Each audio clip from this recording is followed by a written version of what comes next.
et l'établissement de leurs limites territoriales, toutes choses qui ont permis de définir les frontières intérieures et d'élaborer une nouvelle carte administrative. Depuis mars 2023, grâce à la promulgation d'une série de lois par son Excellence le Président de la Transition, chef de l'État, le colonel Assimi Goïta, le problème aujourd'hui de la réorganisation territoriale et administrative est définitivement réglé. Les circonscriptions administratives de ces nouvelles régions sont connues et des nouvelles collectivités territoriales ont été créées. Ce qui a permis à l'IGM, l'Institut géographique du Mali, à partir de ressources humaines propres, de produire la nouvelle carte administrative du Mali aujourd'hui, qui est notre fierté. Et quand vous visualisez ces cartes, vous pouvez voir de manière très claire les limites des nouvelles régions, dont des 19 régions administratives de notre pays, plus le district de Bamako. Pour ce qui concerne le district de Bamako, il y aura une seule et unique collectivité à l'issue des prochaines élections communales, en lieu et place des mairies des 6 communes et de celles du district.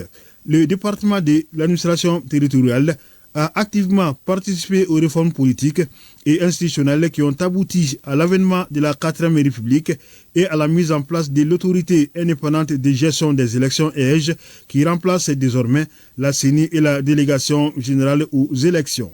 Grâce à Dieu, vraiment, et grâce à l'engagement et à l'abnégation du chef de l'État et de tout le peuple malien, nous avons pu mener le référendum constitutionnel du 18 juin 2023 ayant abouti à une nouvelle constitution, à la constitution de la 4e République, la constitution du 22 juillet 2023. Il est également important de mentionner le système électoral. Grâce à une nouvelle loi électorale promulguée le 22 juin 2022, qui a mis en place l'autorité indépendante de gestion des élections, nous pouvons dire que le système électoral également a connu aujourd'hui une avancée majeure, puisque nous avons un organe unique chargé de la gestion des élections. Le retour de l'administration sur l'ensemble du territoire national est effectif depuis l'entrée des FAMA dans la ville de Kidal en novembre 2023. Vous vous souviendrez qu'en 2012, nous avons perdu plus de la moitié de notre territoire national. Et en moins de 10 ans, grâce à l'offensive des FAMA qui est en cours depuis décembre 2022, dont le tournant majeur a été la reprise de Kidal le 14 novembre 2023, aujourd'hui nous avons pu récupérer l'ensemble du territoire national, ce qui est vraiment une prouesse, un motif de fierté pour le Mali. En ce qui nous concerne, effectivement, du fait de l'insécurité, les représentants de l'État, donc les préfets et les sous-préfets, avaient abandonné leur position. C'est une réalité. Il fallait maintenant, bien entendu, enclencher ce retour de l'État.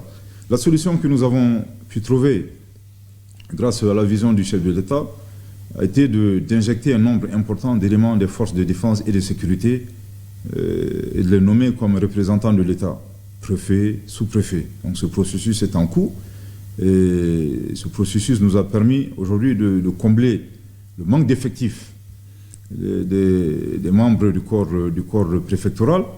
Et grâce à ce système, nous déployons régulièrement les éléments des forces de défense et de sécurité dans des zones d'insécurité.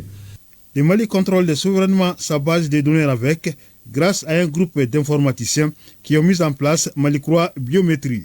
Au XXIe siècle, le contrôle des données population constitue un enjeu stratégique, c'est un enjeu majeur. Tout État a le devoir et la responsabilité de contrôler les données sur les populations. Malheureusement, ce n'était pas notre cas. Il y avait une société, donc un prestataire étranger, qui avait la main mise sur notre base de données RAVEC, qui détenait les clés d'accès à notre système. Jusque malheureusement, nous avons tous suivi vraiment avec un grand regret, avec un profond regret, la prise d'otage de notre système par cette société, c'est la société Idemia. Grâce à l'engagement bénévole d'informaticiens maliens, ce souvenir aujourd'hui est derrière nous. Aujourd'hui, nous avons pu récupérer, comme je dis, vraiment grâce à des informaticiens maliens qui ont, de manière bénévole, ont agi et ont pu mettre la main et récupérer notre base de données RAVEC, aujourd'hui que nous contrôlons totalement et exclusivement. Les autorités de la transition ont décidé de gérer elles-mêmes les questions